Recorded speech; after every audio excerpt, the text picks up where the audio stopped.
Hi guys, to this video, ipapakita ko sa inyo yung tinanong kong chili. Umuwi ako ng Pilipinas. Tapos after 1 month, bumalik na ako. At ito yung nadatnan ko, yung chili ko. Puro hinog na. Tapos yung iba dry na. Kasi nga walang kumukuha. Walang nag-harvest. So wala rin nagdidilig. Kaya gano'n na lang siya. Papalitan ko siya ng bago. Kung makuha ko na lahat yung bunga niya. Pero siguro hindi pa ngayon. Kasi tag-init pa masyado. Yung kamatis ko namatay na. Ito yung mga bulaklak. Kawawa.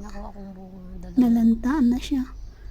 Thank you. Ito naman, malaki yung sili. Pili kapag magtinola, marami siyang dahon. Fresh yung dahon niya masyado. Mag-harvest na kaya ako pero mamaya na may gagawin pa ako. Dami na siyang sira. Yung sili. Yan.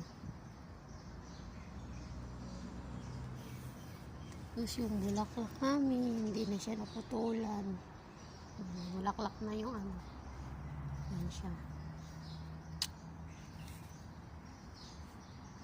Yan yung garden namin, hindi na maayos. Pero okay naman siya. Ang damit ko. Yan.